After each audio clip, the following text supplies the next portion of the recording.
శ్రీనివాస్ యాదవ్. నేను ఆంధ్రప్రదేశ్ యాదవ్ సంఘం రాష్ట్ర ముఖ్యంగా ఈ సమగ్ర కులగణన అంటే ఈ రాష్ట్రంలో ఏ కులం వాళ్ళు ఎంతమంది జనాభా ఉన్నారు, వాళ్ళకి ఎన్ని ఓట్లు ఉన్నాయి అనేది కనుక తెలిస్తే దాని ప్రకారం రావాల్సిన వాటా మాకు ఇవ్వండి. రాజకీయంగా కానివ్వండి, విద్య, ఉద్యోగ, వ్యాపార రంగాల్లో కానివ్వండి. ఇప్పుడు సపోజ్ ఈ రాష్ట్రంలో ఇప్పుడు ప్రస్తుతం చౌదరి సామాజిక వర్గం నుంచి 30-35 మంది ఎమ్మెల్యేలు ఉన్నారు. రెడ్డి సామాజిక వర్గం నుంచి 30-35 మంది ఎమ్మెల్యేలు ఉన్నారు. కాపు సామాజిక వర్గం నుంచి 20-25 మంది ఎమ్మెల్యేలు ఉన్నారు. క్షత్రియ సామాజిక వర్గం మహా అయితే 1% కూడా ఉంటారో లేదో తెలియదు. ఈ రాష్ట్రంలో వాళ్ళు 7 మంది ఎమ్మెల్యేలు ఉన్నారు. అంటే 175లో 100 మంది ఈ 3 సామాజిక వర్గాల్లో అయిపోయారు ఇప్పటికే.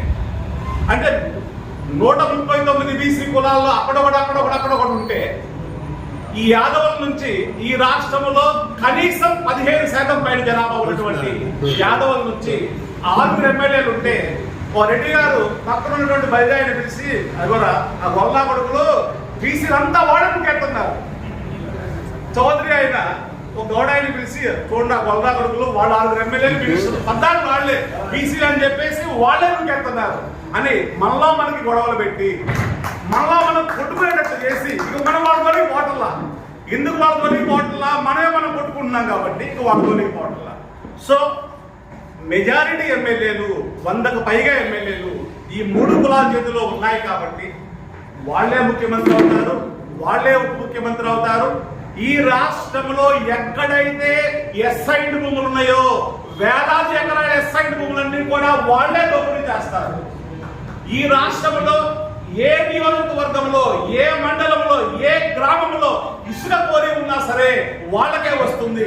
ఎందుకంటే ఎమ్మెల్యే ఇష్టం ఇసుక కోరి ఇవ్వడం. ఎమ్మెల్యే తప్ప ఎవరైనా ఇస్తారా? ఇస్తే ఊరుకుంటారా? ఊరుకో.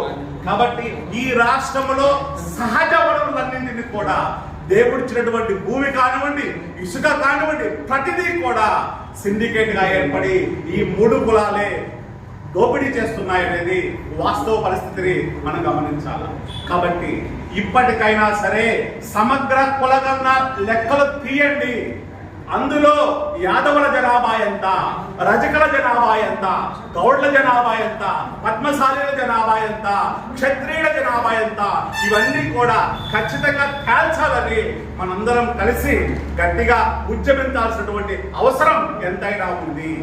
ఇందులో భాగంగా నేను అనుకోవడము ఈ సమన్వయ కమిటీ ప్రతి జిల్లాలో కూడా కమిటీలు వేస్తా ఉన్నారు. నిన్న ఒంగోలు ప్రకాశం జిల్లా కమిటీ వేశారు, ఈ రోజు ఏలూరు జిల్లా కమిటీ వేశారు. అలా 26 జిల్లా కమిటీలు వేసిన తర్వాత మనందరం కూడా ఫస్ట్ బీసీ ఎమ్మెల్యేల దగ్గరికి, బీసీ మంత్రుల దగ్గరికి వెళ్ళి మేము ఫైట్ చేస్తా ఉన్నాం, మీరు కూడా మాతో కలిసి ఫైట్ చేయకపోతే, మీ నాయకత్వాలపైన ఒత్తిడి తేకపోతే, చంద్రబాబు నాయుడు పైన, పవన్ కళ్యాణ్ పైన, మోడీ గారి పైన మీరు ఒత్తిడి తేకపోతే ఈ బీసీ జాతులన్నీ కూడా మిమ్మల్ని వెలివేసే పరిస్థితి వస్తుంది అని మన సామాజిక వర్గాల్లో ఉన్నటువంటి మంత్రులను, ఎమ్మెల్యేలను వాళ్ళ ఇళ్ళకి వెళ్ళటం, వాళ్ళకి రిప్రజెంటేషన్ ఇవ్వడం, అవసరమైతే వాళ్ళ ఇంటి ముందు ధర్నాలు చేయటం వంటి కార్యక్రమాలు చేపట్టి దీన్ని ముందుకు తీసుకుపోవాల్సినటువంటి అవసరం ఉంది.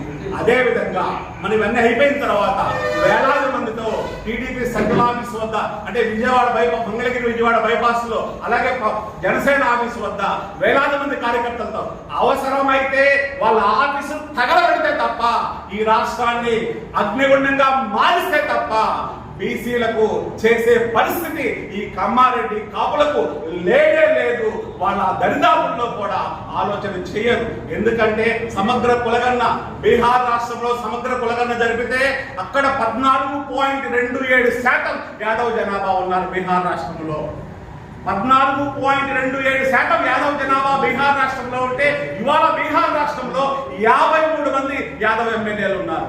ఈ రాష్ట్రంలో కూడా సమగ్ర కులగణన జరిపితే 17% కన్నా ఎక్కువ యాదవ జనాభా ఈ రాష్ట్రంలో ఉంది. నేను ఇంత ఖచ్చితంగా ఎలా చెప్పగలుగుతున్నా అంటే గత 5 సంవత్సరాలుగా ఆంధ్రప్రదేశ్ యాదవ సంఘం రాష్ట్ర అధ్యక్షుడిగా ఈ రాష్ట్రంలో 175 నియోజకవర్గాల్లో 650 మండలాల్లో ప్రతి మండలానికి కూడా వెళ్ళటం, యాదవ్ కమ్యూనిటీలో కలవడం జరిగింది. ఖచ్చితంగా ఈ రాష్ట్రంలో యాదవ జనాభా 15% పైనే ఉంటుంది.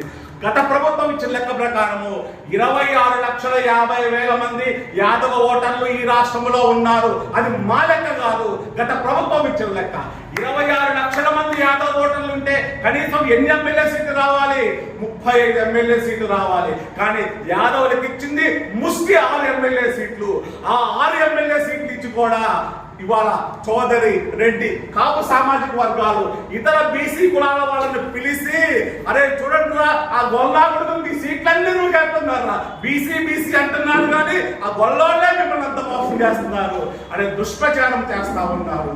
కాబట్టి ఖచ్చితంగా ఈ రాష్ట్రంలో అత్యధిక జనాభా ఉన్నటువంటి యాదవ సామాజిక వర్గం ఖచ్చితంగా బీసీ కులగణంలో పెద్దన్న పాత్ర పోషించాల్సిన అవసరం ఉంది.